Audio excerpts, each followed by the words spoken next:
que arranco yo como periodista, y además porque, por ejemplo, cuando vamos a dar charlas en Uruguay, ella es como el postre, como el Mazzini. Porque hay cosas para las que es uruguaya. O sea, el postre Mazzini, por ejemplo. Y el chajá. Me quedo con el Mazzini. Yo también, pero bueno, hay que mencionarlo. Viste, hay cosas que se llevan en el ADN.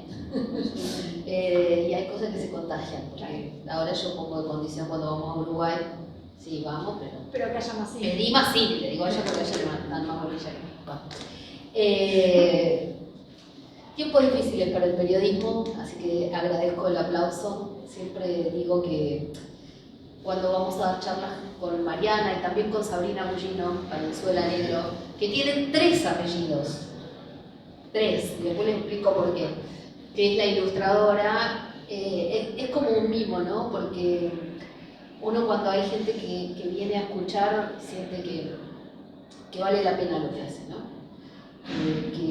Que hay alguien que quiere escuchar, que hay alguien que necesita escuchar o que quiere contarles a otros. A veces hablamos con jóvenes, a veces con gente que fue militante, hemos ido a profesorados. Las dos recién nos hacían una entrevista y para nosotras, no sé, después le diré a Mariana, pero estar en una feria del libro y estar en una universidad pública y en lo personal, yo soy nacida en una ciudad del interior, mi mamá recién contaba que fue criada en el campo y mis abuelos para que pudiera estudiar la mandaron de pupila ellos vivían en San Pedro y la mandaron de pupila a Recife, los hermanos no estudiaron y ella es la que pudo hacer, digamos, no porque los demás no tuvieran trabajo o no pudieran desarrollarse, pero ella tuvo herramientas que los hermanos no tuvieron, ¿no? Y siempre me dijo que la mejor herencia o la única herencia que nos iba a dejar era la educación. Porque en Plata, o sea, bueno, sí, la casa, el auto, porque siempre tuvo como esas obsesiones con mi papá, nos llevaban de vacaciones, yo también digo, me dejaron el ejemplo, ¿no?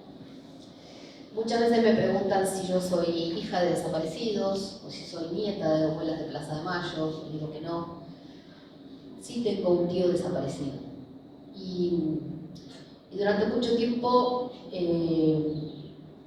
bueno, estamos en un auditorio de gente que tiene algunos años, más o menos que yo, y bueno, además de lo que vivimos en dictadura, también hubo épocas en las que no se hablaba mucho del tema, y además, a ver, la última dictadura fue la más larga, la más cruel, la que cometió hechos aberrantes, no solo con el secuestro, tortura, desaparición, la disposición final, como tirar a los desaparecidos al Río de la Plata desde aviones, sino también que fue disciplinador para todos los demás, porque yo crecí con mi mamá y mi papá, y con mis hermanos. Pero también crecí con los silencios, escuchando a mi mamá hablando a escondidas.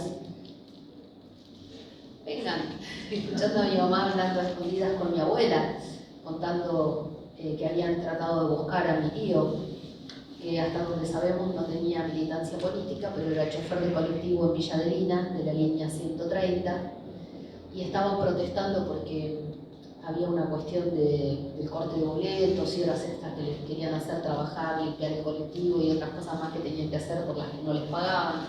Y se juntaron en la casa de mi tío y creemos que quizás por eso, que no justifica, pero digo porque no entendemos, desaparecieron varios choferes de colectivo en la misma semana, ¿no? ¿Por qué digo esto? Porque recién me animo a meterme con el tema, periodísticamente hablando, ¿no?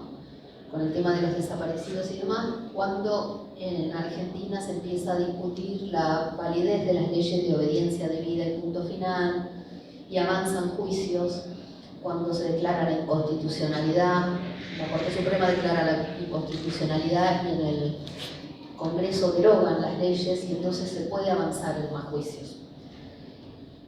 Y ahí empecé a escribir para una revista sobre el tema. Coincidió con que yo había sido mamá de mellizas. Y el día que volví de hacer mi primera nota en Abuelas de Plaza de Mayo, me estaban esperando mis mellizas que recién gateaban y se me tiraban encima, y una que yo puesto en el epílogo que una me arrancaba la ropa y quería tomar la teta, y la otra, vieron los chicos cuando te demandan ¿no? Que volvés a casa y se están como enojados. Y entonces yo, que acababa de estar en Abuelas de Plaza de Mayo haciendo la nota, las miraba y pensaba, ¿no? ¿Cómo sobrevive? ¿Qué pasa con un chico, no? ¿Qué pasa con una mujer también que cría un hijo que no es propio? Y empecé a pensar, y ahí fue donde escribí De Vuelta a Casa, que es mi primer libro. Y les cuento esto porque ese libro fue la primera vez que nietos de Abuelas de Plaza de Mayo contaron su historia. Había algunos que contaban en notas periodísticas, pero no había libros, por ejemplo, no había nada escrito de eso. Ahora hay mucha bibliografía, y fue el primer libro en el que los propios nietos cuentan su historia. Está ficcionada, cada uno de los casos parece que estuviera novelado, pero lamentablemente, como digo, siempre son casos reales. Gracias a ese libro conocí la historia de unos hermanitos que habían estado en Cuba, y ahí fue donde escribí La Guardería Montonera, y gracias también a De Vuelta a Casa, cuando lo fui a presentar a Uruguay, conocí a Mariana. Así que gracias a todo ese recorrido es que hoy tenemos Los nietos te cuentan cómo fue. Y en parte llegamos a ese libro porque también fue pasando el tiempo. Yo les digo, De Vuelta a Casa lo escribí cuando mis hijas tenían 1 año, arranqué a escribirlo cuando tenían 1 año y ahora tienen 19. Y creíamos que estábamos ya conocemos la historia, que avanzaron los juicios, que había un consenso en la sociedad, que todos coincidíamos en que había que buscar a los nietos de Abuelas de Plaza de Mayo, que alguien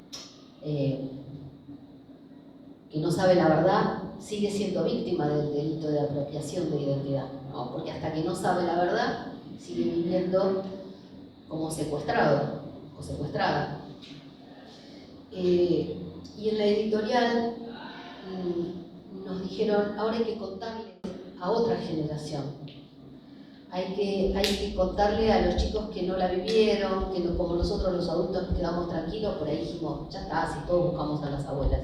Y ahora las abuelas están haciendo una campaña para buscar donantes, y si te sumas como donante, te regalan una libreta de Tute, creo que es. Digo, y están haciendo un enorme esfuerzo para tener recursos, y están cambiando el Banco Nacional de Datos Genéticos.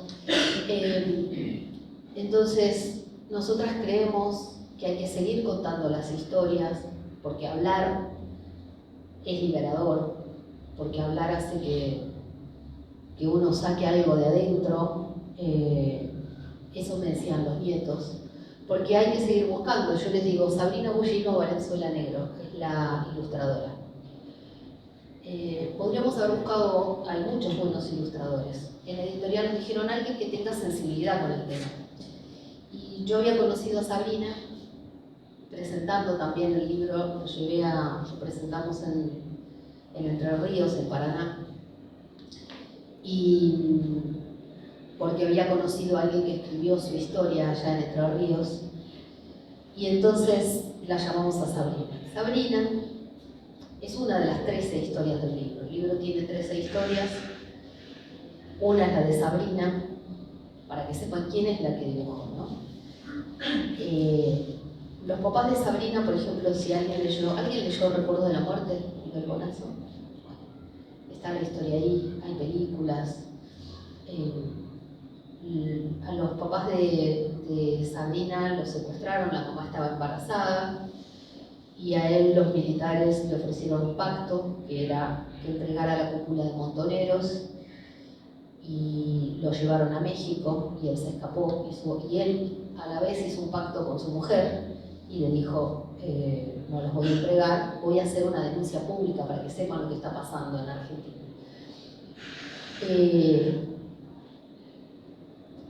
Es toda una historia la del papá de Sabrina, Tucho Valenzuela. Hay un libro que escribió Rafael Bielsa y hay una película.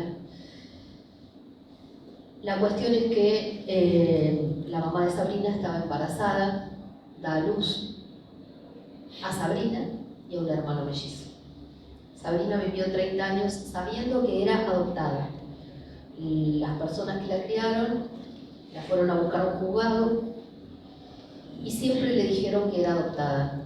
Y le contaban, como si le contaran una fiesta de cumpleaños o el día de nacimiento, el día que la buscaron en el juzgado y la llevaron a lo de los nuevos abuelos, digamos. Entonces ella, como le habían dicho la verdad y después adoptaron a otra bebé, pensaba que no era nieta de abuelos de Plaza de Mayo porque vivía en Ramallo, no tenían vínculos con militares. Hasta que un día ella se acercó a abuelos de Plaza de Mayo y en simultáneo, unos días después, le llega una citación judicial al papá adoptivo. Y ahí ella, cuando lee la citación, piensa, le dice: ¿qué hiciste? Si cometiste un delito me lo tenés que decir porque esto es grave. Robarse niños es grave. Y él le dice que no, y incluso la acompaña en el juzgado. Cuando ella se entera la verdad, se entera que tiene un hermano mellizo. Un poco la idea también de los libros que escribí y la idea de este libro es contar la verdad y lo que nos pasó en la dictadura. Pero también es ayudar a encontrar a los que faltan. Cuando escribí De vuelta a casa, uno de los nietos que nunca había dado ninguna entrevista, que no quería hablar como periodista, Carlos Delía Casco, que también es hijo de uruguayos, me dijo: si vos me decís que vamos a tratar, aunque sea, encontrar a un nieto, yo te cuento mi historia. Y yo dije: ojalá encontremos a algún nieto, ¿no? Por eso Sabrina es la tapa. El dibujo de la tapa es Sabrina dibujando la silueta de su propio hermano, el Messi. En todos lados tratamos de hablar, todos los nietos dicen que todos son hermanos y que buscan a todos, y si cuando aparece uno por ahí quiere que aparezca el conocido, pero si aparece el hermano o el primo o el sobrino o el nieto de otra persona, uno se pone feliz, ¿no? Cuento esta historia porque es una de las historias. Entonces, el Messi de Sabrina, si es que vive, porque somos todos grandes, ¿no? Y sabemos que nos pueden haber pasado muchas cosas en la vida. ¿Dónde está? ¿Quién lo crió? ¿Qué nombre tiene? Hay testimonios de médicos, no, pero de enfermeras, por ejemplo, que lo cuidaban al bebé. Y eso pasa en la Argentina. En el caso de Sabrina, estuvieron varios días. Estuvieron primero nacieron en el Hospital Militar de Paraná y después lo llevaron a una clínica privada del niño. Hay un juicio y condenas por la complicidad civil, no solo hubo condenas para los militares. Había gente que vio a la mamá de Sabrina, que los cuidaba a ellos, enfermeras, libros del libro de ingresos del hospital privado del niño, figura el día que salieron el NN, ¿no? Los dos bebés, la nena y el nene dados de alta. Entonces, ¿dónde están? ¿Dónde están esos nietos? ¿Quiénes son? Y además ¿cuánta gente puede saber por ahí, no? Porque uno siempre le habla al nieto o a la nieta a ver si duda de su identidad. O le hablamos a los hijos o a los nietos, porque podrían ser hasta abuelos, para que le pregunten, como la propaganda, ¿no? Mamá, papá, ¿vos creés que podría ser? Pero hay mucha gente que sabe, hay vecinos, hay conocidos. No me acuerdo el caso de Pedro, no me acuerdo si era el de Pedro Alejandro Sandoval Fontana, que vivía cerca, pero vivía cerca de los hermanos, de los otros hermanos. Y había una vecina que le denunció. También está la historia de Pedro en este libro. Entonces digo, todavía, porque muchas veces dice, bueno, ya está, ya pasó. ¿Cómo pasó? Si todavía hay 200, 300, no sabemos cuántos son. Eso es lo otro, ¿cuántos son? ¿Cuántos son los desaparecidos? ¿Cuántos son los nietos? ¿Cómo vamos a saber? Hay veces, Mariana me regaló hace poquito un libro de un paraguayo, un abogado paraguayo, que investigó mucho sobre derechos humanos en Paraguay y encontró archivos, una cantidad de archivos impresionantes. hay archivos, los quemaron, los desaparecieron, ¿no? Porque, o sea, ni la CONADEP ni los militares, no sé si alguien puede decir exactamente cuántos son, quiénes fueron. Todo el tiempo aparecen casos. Yo siempre cuento el caso de Guillermo Amarilla Molfino. No lo buscaban porque nadie sabía que la mamá estaba embarazada. No hace muchos años, en un juicio, declaró una ex secuestrada desde España por videollamada, ¿no? Y dijo, bueno, sí, contaba del Campo de Mayo, dijo, bueno, porque yo la vi a la Molfino embarazada. Yo, ¿cómo embarazada? Nunca nadie había dicho que la había visto embarazada. Guillermo Amarilla Molfino había ido a abuelas, había ido al Banco Nacional de Datos Genéticos y no le había dado la sangre con nadie. Entonces, cuando en el juicio declara esta persona que la había visto embarazada, llaman a toda la familia, una familia que además también está la abuela de él desaparecida, todo un caso muy famoso, y los tíos de Guillermo son militantes de los derechos humanos, o sea, no es una familia que no estaba informada. Llevan la muestra de sangre al Banco Nacional de Datos Genéticos, chequean con todos los que habían dejado muestra a los posibles nietos que no les daba coincidencia, y uno dio, que era Guillermo. Entonces, por eso hay que seguir buscando, por eso hay que seguir contando, por el hermano de Sabrina, por el Messi, y por todos los otros que los buscan tíos, los buscan hermanos, los buscan abuelas, quedan pocas, pero hay muchos otros familiares, ¿no? En De Vuelta a Casa yo cuento 2 historias de nietos restituidos que en un caso tenía la mamá viva y en otro tenía el papá. Y lo último que voy a decir antes de pasarle la palabra a Mariana es que además yo siempre digo que no es que no entrevisté a todos los nietos, pero a todos los que entrevisté y de todos los que tengo información, yo digo que el 99% más tarde o más temprano dicen lo mejor que me pasó es saber la verdad, porque la verdad es la verdad. Y a partir de ahí, seguir adelante, construir vínculos, reconstruir. Por ejemplo, un caso es el de los mellizos Ricciardo Tolosa, que también está en mi libro anterior. Y la última noticia que yo había tenido de ellos era cuando iban a televisión y decían: soy Gonzalo Miara, soy Matías Miara. Y todo lo que pasó en esa época con el caso, que los tironeaban, que salían en la tele, que se escapaban de la casa del tío de sangre, del biológico. Y cuando los busqué para hacer la entrevista para De Vuelta a Casa, que habían pasado muchos años, hice el capítulo en base sobre todo a Matías, que era el que estaba más reticente a conocer su historia, y él se sentaba muchas horas, estuvimos charlando, le hice muchas entrevistas, y él también me entrevistaba a mí. Yo le dije que soy mamá de mellizas, por eso también lo de Sabrina me conmueve. Nos conmueve a todos, pero a mí me toca así una fibra. Y Matías me preguntaba, ¿qué sentía yo teniendo a las 2 bebés en la panza? ¿No? Yo decía, ¿me está preguntando a mí o quiere saber de su mamá? Que es una parte que no va a recuperar. Y cuando salió el libro, fue tapa de página 12, un domingo, y el título que pusieron en página 12 fue lo mejor que me pasó fue saber la verdad. Y después me contó Matías que su apropiador, Samuel Miara, que estaba preso todavía, lo llamó y le dijo: ¿cómo se te ocurrió hablar con una periodista?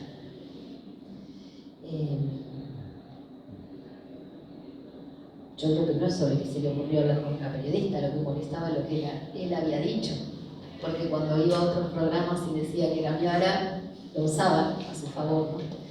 Entonces, yo igual a Matías y a Gonzalo les decía, en toda esa perversión hubo una cosa que yo les decía que ustedes tienen que cuidar siempre, que es esa hermandad, porque la dictadura les robó absolutamente todo. los apropiadores le mintieron, la manipularon, porque yo eso también lo vi. Pero ellos siempre tuvieron una verdad, porque se criaron como hermanos mellizos, ¿no? No los separaron, que es lo que le pasó a Sabrina. Entonces, por lo menos, a diferencia de muchos otros, ellos siempre tuvieron una verdad de origen, que es que eran hermanos mellizos. Bueno, me fui un poco por las ramas, no sé, pero para que no se aburra Mariana, porque damos muchas charlas juntas y así no repito todo. Por eso un poco la idea de los nietos te cuentan cómo fue, para que también nos sirva a todos, para que sirvan los colegios, para que sirva para seguir contando, para que encontremos otro lenguaje a través de la imagen, a través de otros recursos que tiene el libro, y sigamos buscando, porque hasta que no aparezca el último, que Mariana había escrito el capítulo del último nieto, y por suerte, cuando estábamos terminando el libro, apareció otro, por eso le puso el título El último pero no tan último. El último pero no tan último. Todos, gracias por estar acá. Y yo pensaba mientras vos ibas diciendo esto de lo importante de seguir buscando. Yo, en el final, cada una de nosotras escribió como un epílogo donde, bueno, nada, cuenta lo que quiere contar en esta última parte. Y Analía cuenta una cosa muy linda de su infancia y de cómo ella le pedía a Dios para que volviera a su tío, y que pensaba que como no volviera porque ella no rezaba lo suficiente. Y en mi caso yo, en ese epílogo, tuve ganas de contar por qué había elegido cada una de las historias que había contado. Analía les contó que el libro tiene 13 capítulos, 13 historias, de las cuales 7 las escribió Analía y las otras 6 las escribí yo.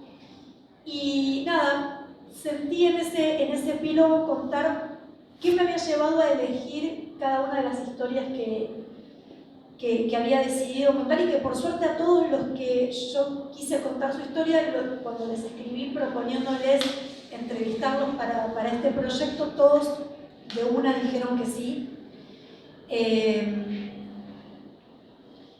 Y termino ese epílogo diciendo hasta encontrar al último, ¿no? Porque nuestro propósito es que en parte no solo sea un espacio donde se escuchen las voces de los nietos, que durante mucho tiempo, como decía Analía, fueron las voces que no se escuchaban, porque las historias de los que faltaban las contaban los que habían buscado, no los que eran buscados. Por distintas razones no las contaban ellos, porque no querían, porque no podían, porque nadie les preguntó, no sabemos por qué no las contaban, pero durante mucho tiempo faltaban esas voces. Entonces, que estuviera el espacio para que contaran ellos, y particularmente porque elegimos a algunos y a algunas cuyas voces no son conocidas, son historias que no son las que conocemos todos, las que vemos en la tele o las que conocemos de los libros que ya se escribieron o ya se leyeron. Y son igualmente conmovedoras y sorprendentes, no porque las otras no lo sean, sino porque estas que no se conocen también tienen cosas especiales que hacen que merezcan ser contadas. Y ese era uno de los objetivos. El otro objetivo del libro era, nada, que sea como una herramienta para que esto siga estando en la boca de todos y en lo que se cuenta y en lo que se habla, para que siga estando ahí como una posibilidad, como una duda, como un anzuelo para que aparezcan los que faltan. Y en esto de que aparezcan los que faltan, yo pensaba, claro, quedan muy pocas abuelas, entonces como que pareciera que si las abuelas se mueren ya está, o sea, no hay nadie que los busque. Y pensaba en mi familia, ¿no? Cuando yo recuperé mi identidad, yo era adolescente, tenía 17 años, y por ejemplo, ya no conocí a mis abuelos varones, los dos habían fallecido.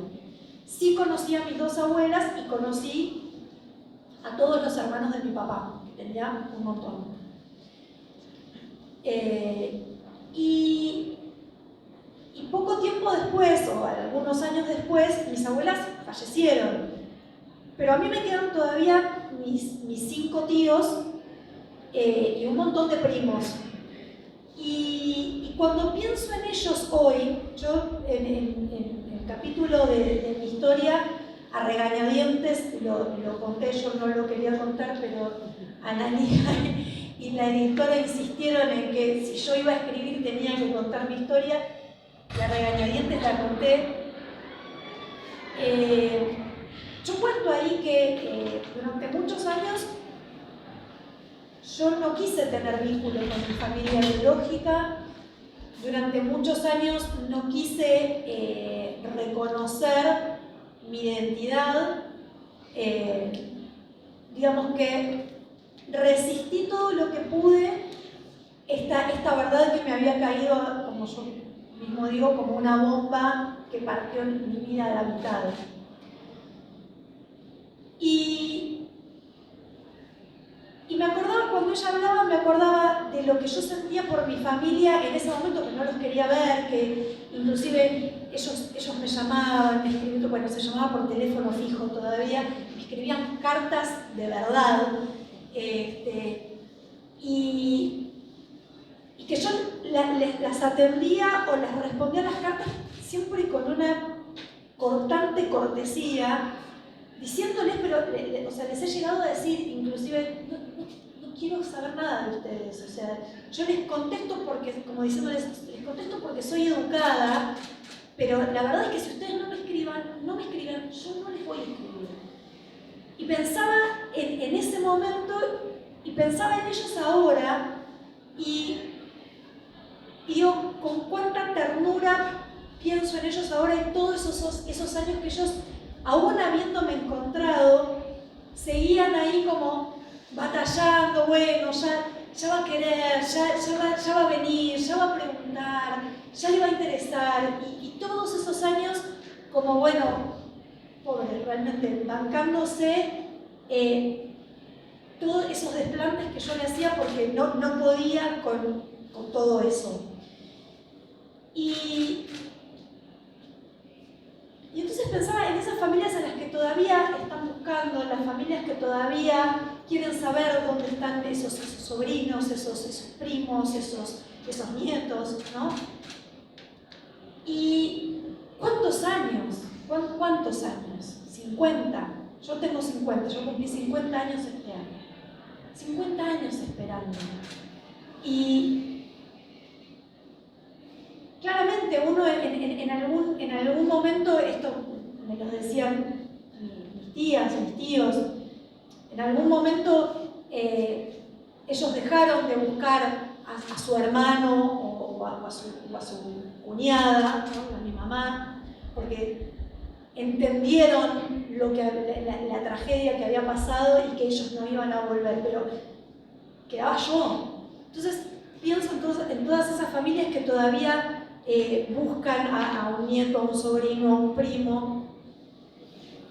Tantos años de tristeza, de angustia, de incertidumbre, porque parece que sí, pero no, será tal, aparecerá algún día. O sea, ¿cuántos años tiene que sobrellevar esa gente esa incertidumbre? Porque en última instancia, esto se ha dicho montones de veces, cuando se sabe la verdad y te dicen, bueno, mira, tal persona murió tal día, en tales circunstancias, es doloroso, porque como todas las muertes son dolorosas, pero nada, podés hacer el duelo. En este caso es como esa cosa abierta y ahí sin resolver. Entonces, ese objetivo tan importante de esas familias en las que yo hoy pienso con ternura porque les pongo la cara de mis tías o de mis abuelas, a las que conocí, y Y si les tenemos que hablar a otros, porque a los que les venimos hablando todos estos años, nada, o sea, si no se acercaron es porque evidentemente o no tienen dudas o no sé cuál puede ser la respuesta por la cual no se acercan voluntariamente, pero tal vez sí podemos llegar a través de sus hijos o de sus nietos. Y yo soy profesora en la universidad y tengo alumnos jóvenes desde hace muchos años, o sea, desde todos los años que hace que soy profesora. Yo pienso, y los veo, ¿no? A los jóvenes que tengo de alumnos, están en otro lado. O sea, no sé cómo hablarles, cómo les tenemos que hablar, cómo les llegamos, cómo les decimos. No sé si este intento que hemos tirado hacia el aire con Analía, con Sabrina y con la editorial tendrá el resultado que nosotros queremos. La propuesta que nosotros hicimos fue cómo contarles, pensando desde nuestra adultez. No sabemos si es la forma, pero ojalá que a algunos sí les llegue y a algunos sí tengan ganas de leerlo. Pensamos en esto de las ilustraciones, pensamos en que los jóvenes cada vez leen menos, entonces tratemos de contar, vayamos al grano, ¿sí? No los mareemos con información que tal vez no les suena ni les resuena. Vayamos al grano, vayamos a contarle lo central de la historia. Pensemos en canciones que los puedan interpelar, ponerles playlists de Spotify, no sé, recomendarles películas.